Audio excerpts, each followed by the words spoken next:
সুপ্রিয় শিক্ষার্থী বন্ধুরা, আশা করি আমরা সকলে ভালো আছি। তো আজকে আমরা শিখব রসায়ন একাদশ অধ্যায়ের জৈব যৌগের রূপান্তর সম্পর্কে। তো জৈব যৌগের রূপান্তর বলতে বোঝাচ্ছে, যেমন এখানে মনে করেন যে অ্যালকেন দেয়া আছে, আমরা অ্যালকেন থেকে কিভাবে জৈব অ্যাসিডে যাব, অথবা 2 নম্বরে যদি আমি আবার একটা বলি যে অ্যালকিন থেকে আমরা কিভাবে জৈব অ্যাসিডে যাব। তার মানে দুইভাবেই কিন্তু যাওয়া যাবে। তো প্রথম প্রসেসে যদি আমি যাই যে আমি অ্যালকেনের যে কোনো একটা কী নিব, সদস্য নিব। তাহলে আমি নিতে পারি ইথেন নিলাম, কী নিলাম? ইথেন। তাহলে আমি নিলাম অ্যালকেনের দ্বিতীয় সদস্য ইথেন। তো ইথেনকে আমরা প্রথমে হ্যালোজেনের মাধ্যমে বিক্রিয়া দিব। কার সাথে? হ্যালোজেনের যে কোনো একটা মৌলের সাথে বিক্রিয়া দিব। তো আমি নিলাম কি? ক্লোরিন। তো ক্লোরিন নেওয়ার পরে আমরা এর উপস্থিতিতে, কার উপস্থিতিতে বিক্রিয়া দিব? এখানে আমরা দিব ইউভি রশ্মির উপস্থিতিতে বিক্রিয়া, অথবা মৃদু সূর্যালোকের উপস্থিতিতে আমরা এই বিক্রিয়াটা ঘটাবো। ঠিক আছে? তাহলে আমরা মৃদু সূর্যালোক অথবা ইউভি রশ্মির সাথে বিক্রিয়া দিলে এখানে কি হয়? এই ক্লোরিনটা প্রতিস্থাপিত হয়। কিভাবে প্রতিস্থাপিত হয়? এই দেখেন, এখানে কার্বন আছে, এখানেও কার্বন আছে, এই কার্বনের সাথেও 3টা হাইড্রোজেন আছে, এই কার্বনের সাথেও 3টা হাইড্রোজেন আছে। তো এখানে ঘটনাটা কী ঘটে? এখানে কিন্তু আমাদের 2টা ক্লোরিন আছে। কয়টা? 2টা ক্লোরিন। এই একটা ক্লোরিন এই কার্বনের একটা হাইড্রোজেনের সাথে যুক্ত হয়ে HCl গঠন করে। কি গঠন? HCl গঠন করে। আর এই যে একটা ক্লোরিন, এই ক্লোরিনটা কি গঠন করে? এই কার্বনের সাথে এসে যুক্ত হয়। যেমন এখানে একটা হাইড্রোজেন কিন্তু চলে গেছে, মানে অন্য একটা কার্বনের কাছে গিয়ে অ্যাসিড তৈরি করছে। তাহলে এখানে কি হয়? এই ক্লোরিনটা এখানে আসে। তেমন কীরকম হয়? CH3 CH2 Cl। তো আমি একটু যদি ভেঙে দেখাই প্রথম লাইনটা, তো একটু দেখেন, এখানে দেখেন কার্বন কয়টা? 2টা। হাইড্রোজেন কয়টা আছে? 6টা। তাহলে আমি 6টা হাইড্রোজেন দিয়ে দিই। জাস্ট আমি একটি গাঠনিক সংকেত ভেঙে দেখাই দিচ্ছি যে আসলে ঘটনাটা কী। তাহলে এখানে ক্লোরিন আছে কয়টা? 2টা। তাহলে আমি কি বলছি? যে এই ক্লোরিনটা এই কার্বনের যে কোনো একটা হাইড্রোজেনের সাথে যুক্ত হয়ে HCl গঠন করে। কি গঠন করে? HCl। তাহলে এই HClটা এখানে উৎপন্ন করছে। আর বাকি থাকে কি? এই যে একটা কার্বনের হাত মিসিং আছে, তাহলে এই ক্লোরিনটা এসে জাস্ট এইখানে এসে জয়েন করবে, মানে এখানে এসে বসবে। তাহলে কি হবে? CH3, দেখেন এই কার্বনের সাথে 3টা হাইড্রোজেন আছে, আর এই কার্বনের সাথে কয়টা হাইড্রোজেন আছে? 2টা, আর একটা ক্লোরিন। তাহলে প্রথম কার্বনের সাথে 3টা হাইড্রোজেন, পরের কার্বনের সাথে 2টা ক্লোরিন, 2টা হাইড্রোজেন, আর তারপরে কি আছে? ক্লোরিন আছে। তাহলে এটা দেখেন আমরা এতটুকুকে কি বলতে পারি? তাহলে দেখেন এতটুকুর সংখ্যা যদি আমরা একসাথে লিখি, লেখা যায় C2H5। তাহলে এই C2H5কে বলা হয় ইথাইল। কি বলা হয়? ইথাইল। তাহলে ইথাইল, তাহলে তার সাথে কি যুক্ত আছে? ক্লোরিন যুক্ত আছে। তাই আমরা এটাকে বলবো ইথাইল ক্লোরাইড। কি বলবো? Ethyl chloride. মানে এক এক কথায় বলা যায় এটার নাম হচ্ছে অ্যালকাইল হ্যালাইড। কি হ্যালাইড? Alkyl halide.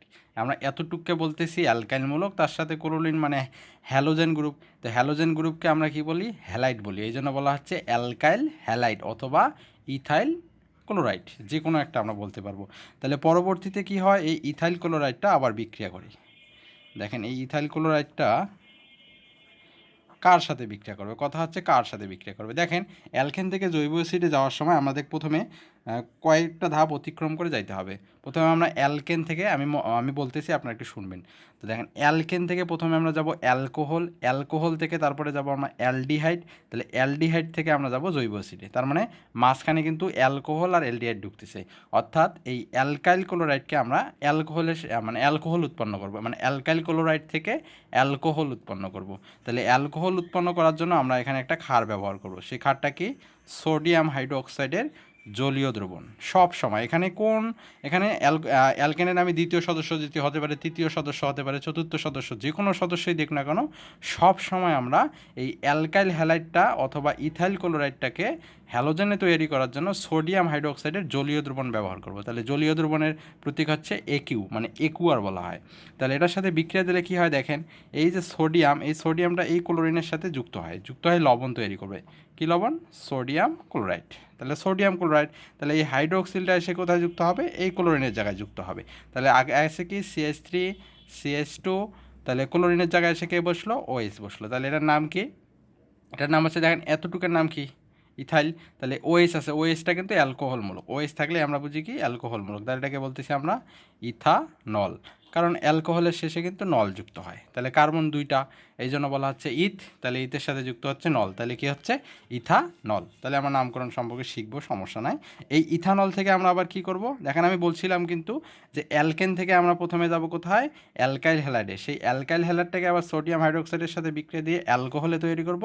সেই অ্যালকোহল থেকে আবার অ্যালডিহাইড, আবার ওই অ্যালডিহাইডটাকে আমরা জৈব অ্যাসিডে রূপান্তরিত করব, তাহলে ইথানল। তাহলে ইথানল আবার পরবর্তী ধাপে বিক্রিয়া করবে CH3 CH2 OH। এখন হচ্ছে ইথানলকে আমরা কার সাথে বিক্রিয়া দেবো, তো মনে রাখবেন জায়মান অক্সিজেনের সাথে বিক্রিয়া দেবো। কার সাথে, অ্যালকোহলকে যদি আমরা জায়মান অক্সিজেনের সাথে বিক্রিয়া দিই, এবং এখানে শক্তিশালী প্রভাবক হিসাবে ব্যবহার করা হয় পটাশিয়াম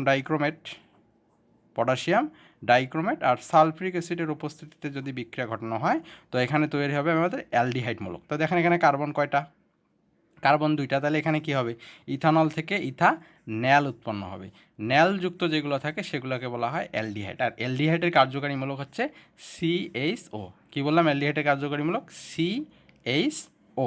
তাহলে এখানে দেখেন আমরা কার্বন লিখবো CH3CHO, তাহলে কিন্তু কার্বন দেখেন 2টা হয়ে গেছে, এটা কিন্তু কার্যকারীমূলক। তাহলে এখানে কি লিখছি আমরা CH3, দেখেন এখানেও কার্বন 2টা আছে, এখানেও কার্বন 2টা দিতে হবে। তাহলে এখানে কার্যকারী মূলকের সাথে যেহেতু একটা কার্বন যুক্ত আছে, তাই আর একটা কার্বন আমরা লিখবো না। তার মানে কার্যকারী মূলকের সাথে এই মিথাইল মূলকের একটা কার্বন যুক্ত আছে, তাহলে এটাকে আমরা বলবো কি, ইথানেল। Clear, ethanal. তাহলে এই ইথানলকে আবার আমরা কি করব, সেম প্রসেসে ইথানলকে যদি আমরা আবার জায়মান অক্সিজেন এবং পটাশিয়াম ডাইক্রোমেট ও সালফিউরিক অ্যাসিডের উপস্থিতিতে যদি আবার বিক্রিয়া ঘটাই, তাহলে দেখেন কি হয়, এই অক্সিজেনটা এসে এখানে প্রবেশ করবে। তাহলে কি হবে, CH3COOH। তাহলে দেখেন এই COOH মূলক যেটা থাকে সেটাকে বলা হয় জৈব অ্যাসিড অথবা কার্বক্সিলিক অ্যাসিড। তাহলে এখানে কার্বন আছে 2টা, তাহলে 2টা কার্বনের জন্য ইথ হবে। তাহলে যেহেতু জৈব অ্যাসিড, আর জৈব অ্যাসিডের নামকরণের শেষে নয়িক যুক্ত হয়, তাহলে আমরা বলবো ইথানোয়িক অ্যাসিড। কোন অ্যাসিড, ইথানোয়িক অ্যাসিড।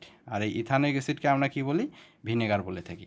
অর্থাৎ ইথানোয়িক অ্যাসিডের 6 থেকে 10% জলীয় দ্রবণকেই কিন্তু ভিনেগার বলা হয়। তাহলে এই জিনিসটা আপনাদের জানা হলো, তাহলে এটাই হচ্ছে ভিনেগার। অর্থাৎ ইথানোয়িক অ্যাসিডের আর একটা নাম আছে, তো ওই নামটা আমরা পরবর্তীতে শিখবো, সমস্যা নাই। তাহলে ইথানোয়িক অ্যাসিড কী হচ্ছে, যে ইথানোয়িক অ্যাসিডের 6 থেকে 10% জলীয় দ্রবণকেই বলা হয় কি, ভিনেগার, যা খাদ্য সংরক্ষণ হিসাবে ব্যবহার করা হয়। তো দেখেন ইথানোয়িক অ্যাসিডের আরেকটা নাম হচ্ছে অ্যাসিটিক অ্যাসিড। কি অ্যাসিড, অ্যাসিটিক অ্যাসিড। ক্লিয়ার, তাহলে অ্যাসিটিক অ্যাসিড অথবা ইথানোয়িক অ্যাসিড। তো আমরা এখন শিখবো, দেখেন আমরা অ্যালকেন থেকে কিন্তু জৈব অ্যাসিড আমরা পেয়ে গেছি। তাহলে আমি আরেকবার রিপিট করতেছি, যে অ্যালকেন থেকে জৈব অ্যাসিডে যাওয়ার জন্য আমাদের এই 4টা ধাপ অতিক্রম করতে হবে। তো প্রথম ধাপ কি, যে আমরা অ্যালকেনের যে কোনো একটা সদস্য যদি দেয়া থাকে, তাহলে কি করব, ওই অ্যালকেনের যে কোনো সদস্যটাকে ক্লোরিনের সাথে বিক্রিয়া দিয়ে ইউভি রশ্মি এবং মৃদু সূর্যালোকের উপস্থিতিতে যদি বিক্রিয়া ঘটানো হয়, তাহলে পাবো আমরা অ্যালকাইল হ্যালাইড অথবা ইথাইল ক্লোরাইড। তাহলে এই ইথাইল ক্লোরাইডকে সোডিয়াম হাইড্রোক্সাইডের সাথে বিক্রিয়া দিলে আমরা কী পাবো, ইথানল পাবো, মানে অ্যালকোহল পাবো। এই অ্যালকোহল জাতীয় একটা সদস্যকে যখন আমরা জায়মান অক্সিজেন, পটাশিয়াম ডাইক্রোমেট এবং সালফ্রিক অ্যাসিডের উপস্থিতিতে যদি বিক্রিয়া ঘটানো হয়, তাহলে সেখান থেকে পাবো আমরা ইথানল, মানে অ্যালডিহাইড পাবো। সেই অ্যালডিহাইডকে আবার যদি জায়মান অক্সিজেন এবং পটাশিয়াম ডাইক্রোমেট ও সালফ্রিক অ্যাসিডের উপস্থিতিতে বিক্রিয়া ঘটানো হয়, তাহলে সেখান থেকে আমরা পাবো কি, ইথানোয়িক অ্যাসিড। আর এই ইথানোয়িক অ্যাসিডটাই হচ্ছে আমাদের জৈব অ্যাসিড। তাহলে জৈব অ্যাসিড চেনার উপায় কি, COOH থাকবে, C carbon carbon, C oxygen oxygen hydrogen. তো এখন আমরা দেখব যে অ্যালকিন থেকে কিভাবে জৈব অ্যাসিডে যাওয়া যায়। প্রসেস কিন্তু সবই ঠিক, কিন্তু প্রথম প্রসেসটা একটু আলাদা, যে অ্যালকিন থেকে আমরা কিভাবে জৈব অ্যাসিডে যাব। তো অ্যালকিন থেকে জৈব অ্যাসিডে যাওয়ার জন্য দেখেন আমরা নতুনভাবে যাচ্ছি অ্যালকিন থেকে জৈব অ্যাসিড। তো দেখেন অ্যালকিন থেকে জৈব অ্যাসিডে যাওয়ার জন্য তখন আমরা অ্যালকিনের যে কোনো একটা সদস্য নেব। তাহলে আমরা অ্যালকিনের একটা সদস্য নেই, যেমন অ্যালকিনের প্রথম সদস্য কি, ইথিন। তাহলে আমরা এখানে ইথিনকে নিলাম। এখন আমরা কী করবো, এই বিক্রিয়াটা কীভাবে ঘটাবো। তো দেখেন ইথিনকে আমরা যে কোনো একটা অ্যাসিডের সাথে বিক্রিয়া দেবো, যে কোনো একটা অ্যাসিড। তো সেই অ্যাসিডটা অবশ্যই হ্যালোজেনযুক্ত হতে হবে। যেমন আমরা হাইড্রোব্রোমিক অ্যাসিড নিলাম, কি, হাইড্রোব্রোমিক অ্যাসিড। হতে পারে হাইড্রোব্রোমিক অ্যাসিড, হতে পারে হাইড্রোক্লোরিক অ্যাসিড, কিন্তু আমরা ব্যবহার করতেছি কি, হাইড্রোব্রোমিক অ্যাসিড। তাহলে হাইড্রোব্রোমিক অ্যাসিডের সাথে যদি আমরা হাইড্রোজেন পার অক্সাইডের উপস্থিতিতে এই বিক্রিয়াটা ঘটাই, তাহলে কি হয়, এই যে এখানে 2টা বন্ধন আছে আগের নিয়মের মতো, এই 2টা বন্ধনের মধ্যে একটা বন্ধন বেশি শক্তিশালী আর একটা কম শক্তিশালী। তো যেটা কম শক্তিশালী ওই বন্ধনটা কী হবে, ভেঙে যাবে। ভেঙে গিয়ে এই হাইড্রোজেনটা প্রথম কার্বনের সাথে যুক্ত হবে, আর এই ব্রোমিনটা পরের কার্বনের সাথে যুক্ত হবে। তাহলে কী হবে, দেখেন এখানে হাইড্রোজেন ছিল 2টা, তাহলে একটা হাইড্রোজেন এসে আবার যুক্ত হলে তাহলে কয়টা হলো, 3টা। CH3 হলো, তাহলে এখানে আছে কি CH2, আর এখানে কি আছে বি আর যুক্ত হলো।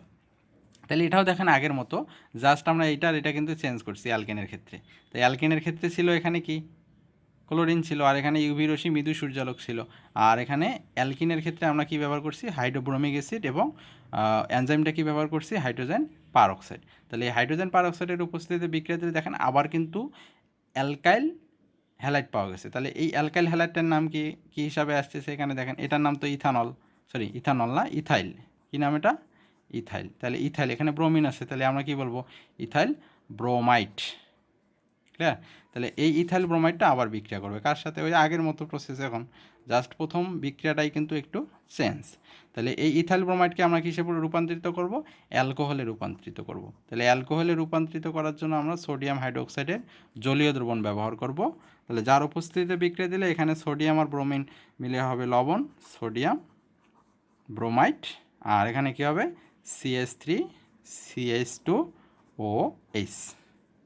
তাহলে আবার এই অ্যালকোহলটা কি করবে দেখেন, CH3 CH2OH আবার কি করবে, অ্যালকোহল থেকে অ্যালডিহাইডে যাবে। তাহলে অ্যালডিহাইডে যাওয়ার প্রসেস কি, জার্মান অক্সিজেনের সাথে পটাশিয়াম ডাইক্রোমেট আর কি সালফিউরিক অ্যাসিডের উপস্থিতিতে বিক্রিয়া ঘটাতে হবে। তাহলে বিক্রিয়া ঘটাতে হলে কি হবে, এখানে ইথানল থেকে কি হবে, ইথানল হবে। তাহলে ইথানলের সঙ্গে কি CH3CHO, যা একটা অ্যালডিহাইডের কার্যকারী মূলক বিশিষ্ট। তাহলে এটার নাম কি ইথানেল, ইথানেল। আর উপরেরটার নাম কি ছিল ইথানল, ইথানল। তাহলে ইথানলকে আবার কি করব আমরা, জৈব অ্যাসিডে রূপান্তরিত করব। তাহলে জৈব অ্যাসিডে রূপান্তরিত করার জন্য আবার আমরা জার্মান অক্সিজেন এবং এই শক্তিশালী প্রভাবকের উপস্থিতিতে বিক্রিয়া দিলে কী হবে, ইথানোয়িক অ্যাসিড উৎপন্ন হবে। তার মানে প্রসেস কিন্তু সব কিছুই ঠিক আছে, এই তিনটা বিক্রিয়া কিন্তু সব কিছুই ঠিক আছে, অ্যালকেনের ক্ষেত্রে বলেন আর অ্যালকিনের ক্ষেত্রে বলেন, কিন্তু প্রথম বিক্রিয়াটা একটু জাস্ট চেঞ্জ। তাহলে যাওয়ার জন্য কী করতে হবে, আমি একটু লিখে দিই যে অ্যালকেন থেকে জৈব অ্যাসিডে যাওয়ার জন্য আপনাদের প্রথমে কি করতে হবে, অ্যালকেন থেকে কোথায় যেতে হবে, অ্যালকাইল হ্যালাইডে যেতে হবে, অ্যালকাইল হ্যালাইড। সেই অ্যালকাইল হ্যালাইড থেকে আবার কি করতে হবে, অ্যালকাইল হ্যালাইড থেকে আপনাকে অ্যালকোহল তৈরি করতে হবে, অ্যালকোহল। এই অ্যালকোহল থেকে আবার যেতে হবে কোথায়, অ্যালডিহাইডে যেতে হবে, অ্যালডিহাইড। এই অ্যালডিহাইড থেকে আবার কোথায় যেতে হবে, জৈব অ্যাসিডে। তাহলে আপনারা কিন্তু অ্যালকেন থেকে সরাসরি জৈব অ্যাসিডে যেতে পারবেন। ঠিক আছে? তো আশা করি সকলে বুঝতে পারছেন রূপান্তর।